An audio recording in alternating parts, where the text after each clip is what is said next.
नमस्कार, स्वदेश न्यूज देख रहे हैं आप। मैं हूं आपके साथ ऋषभ सोनी और लेकर आया हूं छत्तीसगढ़ की खास डिबेट, जिसमें आज हम बात करेंगे लाल आतंक के खात्मे पर हो रही सियासत की।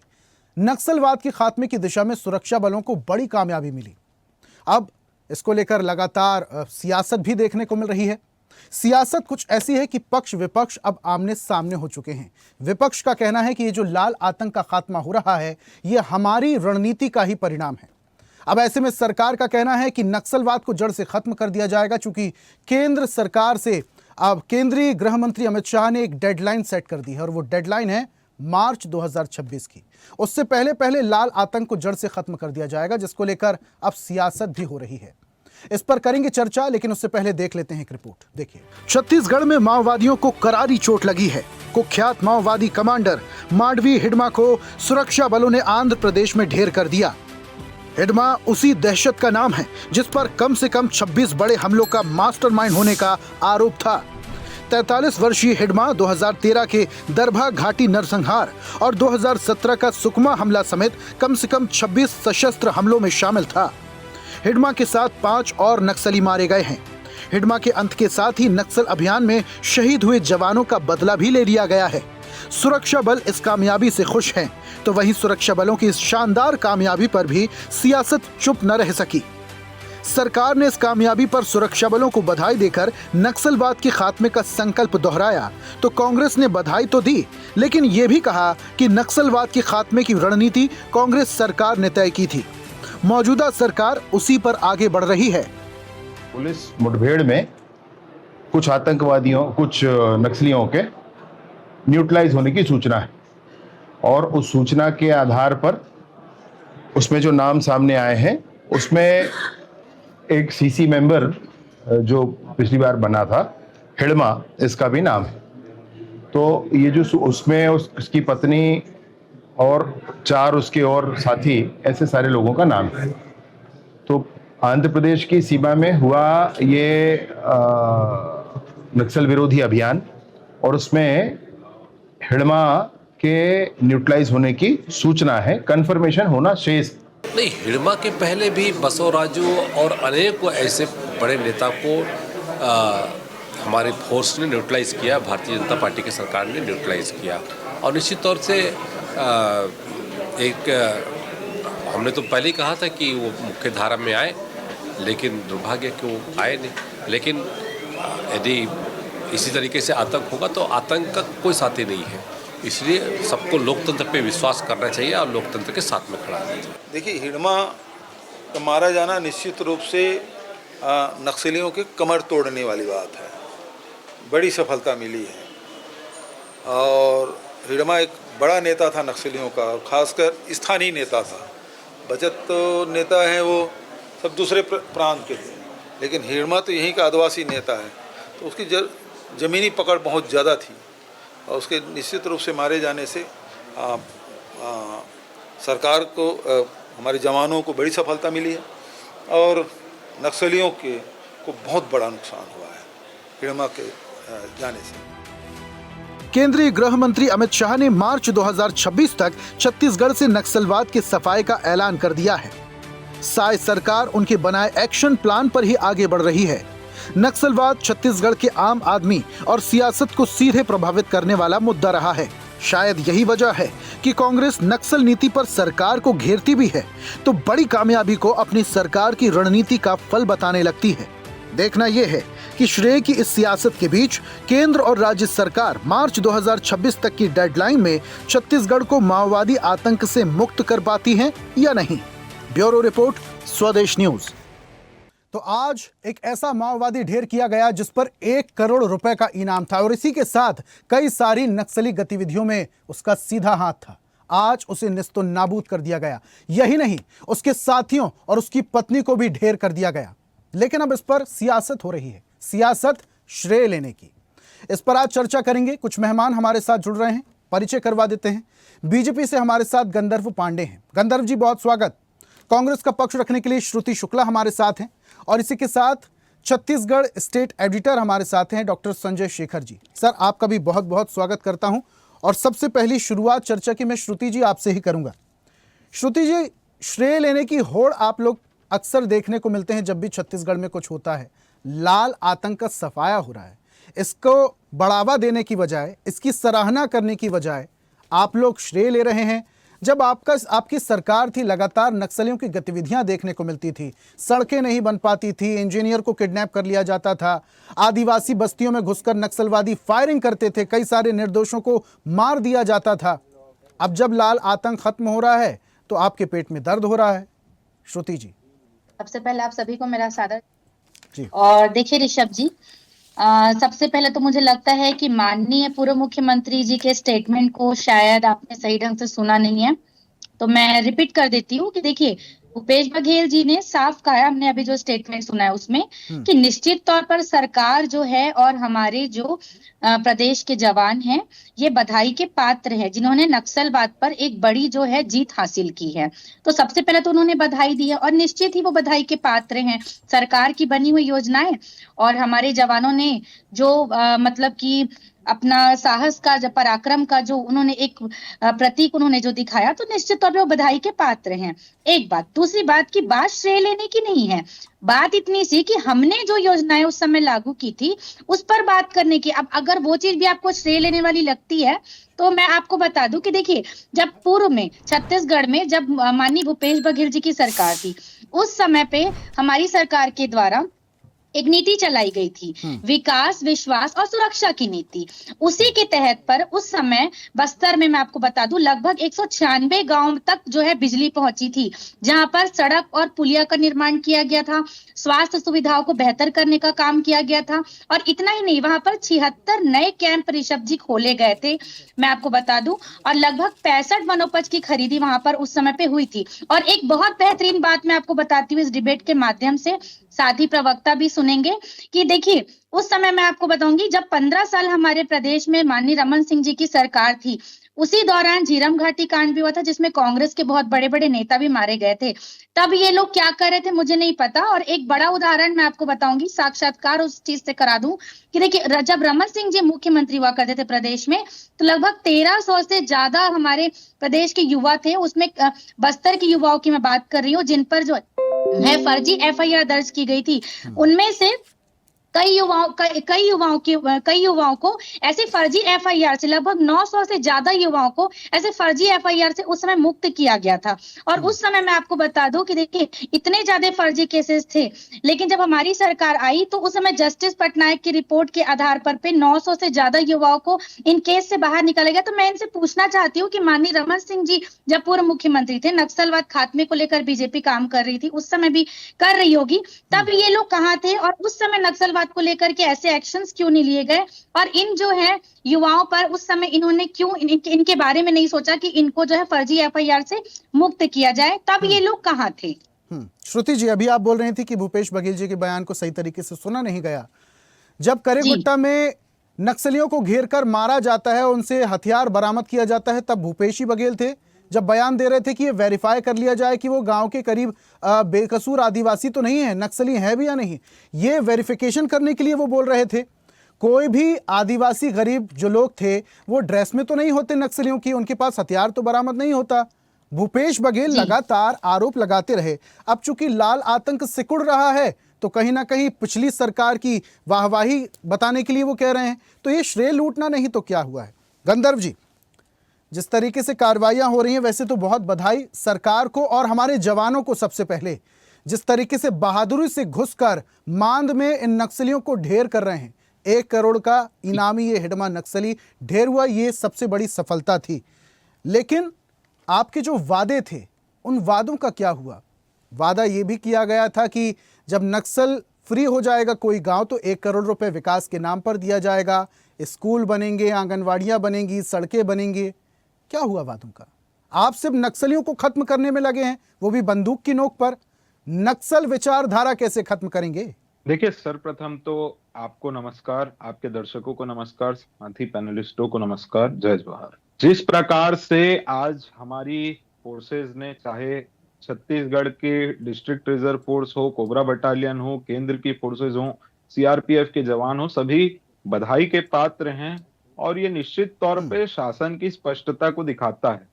अभी कांग्रेस की मेरी बहन श्रुति शुक्ला जी पूछ रही थी कि पहले ऐसा क्यों नहीं हुआ, तो उनको मैं बताना चाहूंगा, पहले जब यूपीए की सरकार केंद्र में थी तो छत्तीसगढ़ के हजारों किलोमीटर जंगलों के लिए 40 से 45 बटालियन की ही स्वीकृति दी गई थी ऑपरेशन ग्रीन फॉरेस्ट के तहत। ना कोई आईडी की सुविधा थी उस समय, इनके गृह मंत्री संसद में बोलते थे बुलेट प्रूफ जैकेट के लिए हमारे पास बजट नहीं है, ना कोई एआई इंटेलिजेंस सुविधा थी, ना ड्रोन सुविधा थी। और वर्तमान में जब से केंद्र में एनडीए की सरकार है, 70 से 75 बटालियन पूरे छत्तीसगढ़ में लगी है, कोबरा बटालियन अलग से लगी है, और जो हमारे प्रदेश के जवान हैं वो तो हैं ही हैं। उसके साथ साथ सभी मॉडर्न उपकरण दिए जा रहे हैं, एंटी आईडी, रोबोट, सारी चीजें। तो एक ये उस चीज को प्रमाणित करता है कि किसकी क्या नीति है। इन्हीं की सरकार की रिपोर्ट थी जहां 20 जिलों से 200 जिलों तक के लाल आतंक फैल जाता है, तब किसकी सरकार थी ये भी जनता ने भली भांति देखा है। ये उसके साथ साथ जो आपने कहा कि हमारी नई नक्सल नीति में हमने स्पष्ट किया था कि जिस प्रकार से जो भी गांव नक्सल मुक्त घोषित होते जाएंगे, निश्चित तौर पे उन सभी के अंदर विकास की नई रूपरेखा तय करते हुए, अभी जैसे रोड्स की बात हुई, कुछ जगह कॉन्ट्रैक्टर्स थे जो रोड बनाने से बच रहे थे कि ये नक्सल प्रभावित क्षेत्र है, यहाँ नहीं बनाएंगे, तो उनको निर्देशित किया गया है कि इसको आपको करना पड़ेगा, नहीं तो आपको ब्लैकलिस्ट किया जाएगा, क्योंकि वो गांव अभी नक्सल मुक्त हो चुके हैं। उसी आधार पे मोबाइल टावर्स भी लगाए जा रहे हैं। एजुकेशन लेवल में भी मॉडर्न एकलव्य स्कूल की स्थापना जगह जगह निरंतर जारी है। और साथ ही साथ ये स्पष्ट तौर पे केंद्र के गृह मंत्री आदरणीय अमित शाह जी, माननीय प्रधानमंत्री मोदी जी और प्रदेश में विष्णुदेव साय जी और विजय शर्मा जी की दृढ़ निश्चय और दृढ़ संकल्प को दिखाता है, जो 2023 के बाद से हमने नक्सलिज्म के खिलाफ जीरो टॉलरेंस की नीति अपनाई है। लगातार देख रहे हैं 1400 से अधिक नक्सली मारे जा चुके हैं। और आपके चैनल और प्लेटफॉर्म के माध्यम से मैं पुनः आग्रह करूंगा, अभी भी अगर कोई इस विचारधारा नक्सली सोच का कोई व्यक्ति जिस तक मेरी आवाज जा रही हो, वो सुन रहा हो, तो वो मुख्य धारा पर लौट जाए। नई नक्सल नीति के तहत उनको सारी सुविधाएं दी जा रही हैं और उसके लिए भी पुनः आग्रह है। मार्च 2026 तक की डेडलाइन है। जो लोग प्रेम से आके मुख्य धारा में जुड़ना चाहते हैं उनको गले लगा करके मुख्य धारा में लाया जा रहा है, और जो लोग लाल आतंक का दामन थामना चाह रहे हैं उनका जिस प्रकार आज हेडमा के साथ हुआ एनकाउंटर, उसी प्रकार से उनकी भी दुर्दशा निश्चित। ठीक है गंधर्व जी, देखिए ये मैसेज सरकार का नक्सलियों तक तो पहुंच चुका है, लेकिन जब भी ऐसी कुछ बातें होती है तो कांग्रेस को आप लोग दोष देने लगते हैं। 5 सालों का जो है लेखा जोखा निकाल लेते हैं। अगर इन 5 सालों को हटा दिया जाए तो सूबे में तो आपकी ही सरकार थी। इसका मतलब ये भी स्पष्ट है कि लाल आतंक को इस स्तर पर पहुंचकर खत्म करने की जरूरत अगर पड़ रही है तो आपके शासनकाल में लाल आतंक फला फूला, आपके शासनकाल में लाल आतंक फैला, इसलिए 5 साल कांग्रेस के शासनकाल में उत्पात नक्सलियों का देखने मिला। अब आप लोग लाल आतंक को खत्म करने का बीड़ा उठाए हुए हैं। देखिए, लाल आतंक का जो उत्पात की आप बात कर रहे हैं, हमारा प्रदेश सन 2000 में हमें मिला। उसके बाद से लगातार जब ये नक्सलबाड़ी बंगाल से शुरू हुआ था लाल आतंक, और जहां जहां भू क्षेत्र में जंगल एरिया ज्यादा था वहां पर ये अंदरूनी रूप से इसकी एक कमांड कम्युनिस्ट नक्सलिज्म और सारी चीजें उसमें चलने लगी। तो उस आधार में वहां पर निरंतर ये चीजें चल रही थी। इसको लेकर के केंद्र की सरकार ने ऑपरेशन ग्रीन हंट चलाया था। उस समय केंद्र के गृह मंत्री पी चिदम्बरम जी थे। मैंने अभी स्पष्ट किया कि हजारों किलोमीटर जंगल में वहां पर जो फोर्सेस रिक्वायर्ड थी उसका केवल 40 से 45% ही छत्तीसगढ़ को दिया गया था। बल्कि सलवा जुलूम आंदोलन जो वहां पर चल रहा था, स्वर्गीय महेंद्र कर्मा जी जो कांग्रेस के नेता थे उन्होंने किया था। उनके जो वॉलंटियर्स थे उनको डिस्ट्रिक्ट रिजर्व गार्ड बना के उस फोर्स में भर्ती करने का कार्य माननीय डॉक्टर रमन सिंह जी के शासनकाल में हुआ है। जो लोग आज वहां पर कोबरा बटालियन और बाकी केंद्र की फोर्सेस के साथ कंधे से कंधा मिला करके एंटी नक्सल ऑपरेशंस कर रहे हैं। इसके साथ ही साथ ये पूरा कॉरिडोर और सेफ हेवन, हिडमा और बड़े बड़े नक्सलियों के लिए सेफ हेवन बनाने का काम किसने किया था? जब 2018 से 2023 तक सरकार थी तब क्यों नहीं होती थी ऐसी कार्रवाई? फोर्सेस तो तब भी वही थे, इक्विपमेंट्स वही थे, पर यह था कि सरकार की उस नहीं। लेकिन गंधर्व जी देखिए, उस दौरान भी लोन वराटू अभियान चलाया गया था। उस दौरान भी कई सारे नक्सलियों ने आत्मसमर्पण किया था और उस दौरान भी हमारे जवान जंगलों में घुसकर नक्सलियों को कंट्रोल करने की पूरी कोशिश करते थे। हालांकि वो उसको राजनीतिक जामा पहना दिया जाए तो वो बात अलग है। एक महत्वपूर्ण सवाल मेरे पास है, वो मैं आपसे जरूर लूंगा, लेकिन फिलहाल संजय जी का मैं रुख करता हूं। संजय जी, आपसे एक बात समझना चाहेंगे। देखिए, छत्तीसगढ़ की राजनीति के समीकरण को आप बखूबी समझते हैं, नक्सल प्रभावित इलाके को भी आप बखूबी समझते हैं। बस्तर की जो पहले तस्वीर थी और अब जो तस्वीर है, जमीन आसमान का अंतर है। ये जो 1 करोड़ का नक्सली हिडमा मारा गया है, इसको किस तरीके से देखा जाए? क्या ये नक्सलवाद के खात्मे में ताबूत में आखिरी कील समझा जाए या अभी कुछ बाकी है?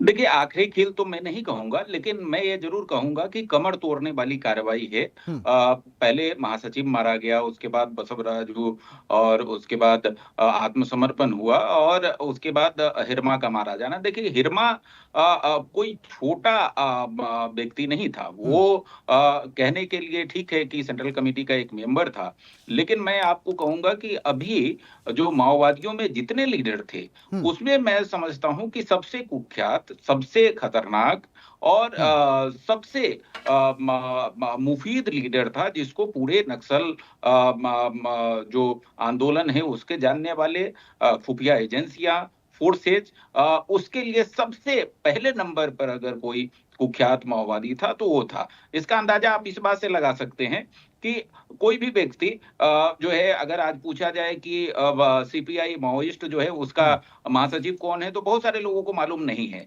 लेकिन हिरमा कौन है ये जरूर मालूम था। उसका कारण ये था कि हिरमा 13-14 वर्ष की आयु में माओवाद को ज्वाइन करता है मिलिशिया के रूप में, और उसके बाद लगातार बस्तर पे वो आगे बढ़ते बढ़ते बढ़ते बढ़ते मिलिट्री कमीशन और फिर बटालियन नंबर 1 का हेड बनता है, और सबसे कम उम्र में बस्तर से जो माओवादियों के सबसे नीति निर्धारक जो इकाई है, सबसे बड़ी इकाई, उसका जो सेंट्रल कमेटी, उसका सबसे कम उम्र का मेंबर बन जाता है। और जितने भी, अगर छत्तीसगढ़ में जितने भी बड़े माओवादी हमले हुए हैं, उन माओवादी हमलों में देखेंगे तो सर्वाधिक माओवादी हमले में हिरमा मास्टरमाइंड था या किसी न किसी रूप में शामिल था। चाहे आप 76 जवानों की जो शहादत हुई थी तालमेटला कांड, उसकी बात कर लें, चाहे जो आपका 2013 में जीरम का हमला हुआ था उसकी बात कर ले, ऐसे दर्जनों जो बड़े हमले हुए थे उसमें किसी न किसी रूप में इसकी भूमिका थी। इसका कारण भी था। देखिए, दरअसल बटालियन नंबर 1 जो थी माओवादियों की, कहने के लिए उसका एरिया होता है, लेकिन सेंट्रल कमेटी उसको जहां भेजती है ऑपरेशन के लिए, जहां भेजती है हमला के लिए, वहां जाना होता था। तो वो पूरे जो माओवादियों का गढ़ छत्तीसगढ़ से लेकर के बाकी इलाके में भी वहां पर जाकर के उसका नेतृत्व किया करता था। तो जो खुफिया एजेंसियां हैं, जो फोर्सेज है, उसके लिए सबसे बड़ा अगर कोई चैलेंज था तो वो था। महासचिव मार दिया गया, बाकी लोगों की गिरफ्तारियां हुई, आत्मसमर्पण हुआ, लेकिन हिरमा को लेकर के, और एक और खास बात हिरमा को लेकर के थी कि बस्तर में उसको लेकर एक अलग तरह की सिंपैथी थी। गृह मंत्री कई बार कहा करते थे कि मैं जो विजय शर्मा जी हैं, हम लोगों की ऑफ द रिकॉर्ड बात होती है, तो कहते हैं कि यार उसको लेकर के जो स्थितियां हैं वो जरा अलग तरह की है बाकी माओवादियों से, और यही वजह थी कि गृह मंत्री को उसके घर जाना पड़ा 2-2 बार। अभी कुछ दिन पहले, 1 सप्ताह पहले, गृह मंत्री उनके हिरमा के घर में गए थे, उनके माँ से मिले, और माँ के साथ खाना खा करके वहां से एक मार्मिक अपील हुई उसके माँ के माध्यम से कि भाई तुम घर आ जाओ, तुम आत्मसमर्पण कर दो, तो समाज की मुख्य धारा में शामिल हो जाओ, क्योंकि नहीं तो न्यूट्रलाइज होना पड़ेगा। तो इस स्तर तक जा करके अगर सरकार काम कर रही है, फोर्स काम कर रही है, दूसरी तरफ अगर फोर्स की बात की जाए तो छत्तीसगढ़ के तमाम फोर्सेज उसके पीछे पड़ी हुई थी, और हालत ये हो गई थी कि उसको भाग करके तेलंगाना में शरण लेनी पड़ी, और तेलंगाना में जंगल में छुप रहा था। अभी जो आज की मुठभेड़ थी उसमें यह था कि तेलंगाना से वो बीमार था, आंध्र प्रदेश में इलाज कराने के लिए जा रहा था, और उस दौरान जो है ग्रेहाउंड फोर्सेज को इसकी जानकारी मिली। ग्रेहाउंड फोर्सेज ने चारों तरफ से घेरा और उसके बाद वहां पर उसको मार गिराया गया। तो हिरमा बहुत बड़ा, आज के डेट में अगर कहा जाए तो माओवाद का एक पोस्टर बॉय की तरह वो था, और वो जब मार दिया जाता है तो पूरी जो बटालियन है उसका मनोबल तो नीचे गिरेगा ही, सेंट्रल कमेटी जो है उसका मनोबल तो गिरेगा ही, पूरे जो माओवादी इसलिए नक्सलवाद की कमर टूटने के तौर पर देखा जा सकता है। ठीक है संजय जी, ठीक है, आऊंगा वापस से अगर समय बचता है तो। श्रुति जी, आपका मैं रुख करता हूं। अगर नक्सलवाद का सबसे जहरीला दंश अगर किसी ने झेला तो वो कांग्रेस पार्टी है। झीरम कांड में आप लोगों ने शीर्ष नेताओं को खोया, एक नहीं कई सारे नेताओं को खोया। भूपेश बघेल सबूतों की सीडी लिए घूमते हैं, कहते हैं जेब में सीडी है, जिस दिन पूछा जाएगा सबूत पेश कर दिया जाएगा। सबूत भी पेश नहीं करते हैं। अब लाल आतंक खत्म हो रहा है तो सवाल भी उठाते हैं। जल्दी से उत्तर दीजिएगा। जी, सबसे पहले तो ऋषभ जी मैं आपको बता दूं कि आपने लास्ट में एक कमेंट किया था कि हथियारों को लेकर माननीय भूपेश बघेल जी ने मतलब बोला था कि भाई नक्सल है ये, हमको सबूत चाहिए हथियारों को लेकर के। तो मैं उस पे अपनी प्रतिक्रिया पहले दूंगी कि देखिए, अभी बीच में कुछ समय पहले मीडिया के माध्यम से ही हमें जानकारी हुई थी कि नक्सलियों को मारने के चक्कर में कुछ आदिवासी जो बस्तर के भाई बहन है वो उस चीज की चपेट में आ गए थे। तो इसलिए कांग्रेस निरंतर उस चीज के ऊपर सवाल उठा रही, एक बात। और दूसरी बात, आपने कहा कि झीरम घाटी कांड की सीडी, बिल्कुल हमारे पास सबूत है, लेकिन केंद्र में भारतीय जनता पार्टी की सरकार है और कहीं ना कहीं इन सब चीजों में छेड़खानी करने का पूरा श्रेय जो है ये केंद्र सरकार को जाता है, एक बात। दूसरी बात, नक्सलवाद खात्मे को लेकर के इन्होंने कहा गंधर्व जी ने कि ग्रीन हंट उस समय जो योजना सरकार की चलती थी, तो आपने स्वयं ने एक्सेप्ट किया है कि यूपीए सरकार के समय नक्सलवाद खात्मे को लेकर के ग्रीन हंट करके एक बहुत बड़ा हंट 2008 में एक योजना केंद्र सरकार के द्वारा चलाया गया था। तो आप स्वयं एक्सेप्ट करें कि कांग्रेस ने उस चीज पर काम किया, लेकिन कहीं ना कहीं आपको अपने स्वयं का श्रेय लेना है। निश्चित ही हमारे जवान और वर्तमान सरकार जो वे बधाई के पात्र हैं इतनी बड़ी उपलब्धि के लिए, लेकिन पूर्ववर्ती जब रमन सिंह जी की 15 साल की सरकार थी तब आप इन सब चीजों को लेकर के क्या करते? उस समय ऋषभ जी, रमन सिंह जी कहते थे कि नक्सलियों को मारने के लिए मेरा दिल जो है वो गवारा नहीं देता, ऐसा रमन सिंह जी का उस समय स्टेटमेंट आता था। जबकि समय की कमी है मेरे पास। श्रुति जी, गंधर्व जी जल्दी से कमेंट रखिए, उसके बाद एक महत्वपूर्ण सवाल लूंगा मैं आपसे। जल्दी से अपनी बात रखिए। देखिए, ऑपरेशन ग्रीन हंट पूरे देश में एक फेलियर था, इसको खुद यूपीए सरकार ने एक्सेप्ट किया था, जिसमें लाल आतंक 20 जिलों से 200 जिलों तक के फैल गया था। तो ये निश्चित तौर पे स्पष्ट करता है कि वो एक पूरा देश में फेलियर था। उसी के कारण आज हमको इतने देरी से ये सारे नक्सल मुक्त भारत की ओर बढ़ना पड़ रहा है। हम तो स्वागत करते हैं। गंधर्व जी, 15 साल की आपकी रमन सिंह जी की सरकार के समय आप लोग क्या कर रहे थे? सुनते हैं पहले गंधर्व जी। नहीं बोला, जल्दी गंधर्व जी बोलिए। मैं वही कह रही हूँ कि 15 साल जब रमन सिंह जी की सरकार थी उस समय आप लोग क्या कर रहे थे? गंधर्व जी, ऋषभ जी आप कुछ पूछने वाले थे? जी, मैं ये पूछने वाला था गंधर्व जी, एक बड़ा आरोप लग रहा है, ये तो छलावा है लाल आतंक को खत्म करने का, ये एक दिखावा है। असली मकसद है आदिवासियों की जमीन को हड़पना और अपने साथी दोस्त उद्योगपतियों को गिफ्ट कर देना। ये एक बड़ा आरोप लग रहा है, जल्दी से उत्तर दीजिएगा। देखिए, इसका उत्तर स्पष्ट है, लाल आतंक को खत्म करना है, क्योंकि लाल आतंक एक नक्सलवादी सोच है, उसको समाप्त करेंगे और बस्तर के विकास के लिए या समूचे प्रदेश और देश में कहीं भी विकास करना है तो वो गतिविधियां जो विकास के लिए होनी चाहिए, अगर इंडस्ट्रीज लगानी है, कोई चीजें करनी है तो वो एक प्रक्रिया के तहत सारी चीजें होती है। आदिवासियों की जमीन हड़प कर, किसी की भी जमीन क्यों हड़पी जाएगी? जो सरकारी जमीन है उस पे काम होंगे, अगर आदिवासी की जमीन है तो जो भी उसमें चीजें होंगी वो नियमित। आप लोग तो वादा कर रहे हैं आदिवासियों को जमीन देंगे। निश्चित तौर पे देंगे, क्यों नहीं देंगे। उसके बाद दूसरी बात ये भी निकल कर आती है कि वहां पर जमीन में कब्जा करके उद्योगपतियों को दे दिया जाएगा ताकि वहां पर इंडस्ट्रीज लगे, लेकिन फायदा कहीं ना कहीं अप्रत्यक्ष तौर पर अपने उद्योगपति साथियों को फायदा पहुंचाना है ना, यही मकसद है। ये भ्रामक माहौल सिर्फ कांग्रेस और विपक्ष के लोगों के द्वारा ऐसा बनाया जा रहा है, ऐसा कहीं कोई उद्देश्य नहीं है। केवल और केवल उद्देश्य छत्तीसगढ़ और देश को नक्सल मुक्त करने का है और किसी को कोई जमीन सौंपने की किसी प्रकार की कोई तैयारी नहीं है। केवल और केवल जनता को गुमराह करने के लिए इस प्रकार का एक फेक नैरेटिव सेट करने का कार्य किया जा रहा है। ठीक है, समय मेरे पास ज्यादा नहीं है, बहुत माफी चाहूंगा इसके आगे और मैं नहीं बढ़ पाऊंगा। गंधर्व जी बहुत शुक्रिया हमारे साथ जुड़ने के लिए। श्रुति जी आपका भी बहुत शुक्रिया। डॉक्टर संजय जी हमारे साथ जुड़ने के लिए, चर्चा में शामिल होने के लिए बहुत शुक्रिया। आज हम बात कर रहे थे आतंकियों पर हो रहे प्रहार को लेकर हो रही सियासत पर। सियासत जमकर हो रही है, श्रेय लेने की होड़ मची हुई है, लेकिन ये श्रेय लेना क्या काफी होगा? और जो लाल आतंक लगातार सिकुड़ता जा रहा है, इसके पीछे क्या कोई सरकारी मकसद है या इसके पीछे कोई राजनीतिक मकसद है? ये आने वाला वक्त बताएगा। आज की खास पेशकश में फिलहाल इतना ही। देखते रहिए स्वदेश न्यूज, सबसे पहले देश। ऐसे ही वीडियोस के लिए लाइक करें, शेयर करें, फॉलो करें, YouTube पर जाकर सब्सक्राइब कर बेल आइकन दबाना ना भूलें और ताजा अपडेट्स के लिए स्वदेशलाइव.com पर जरूर जाएं।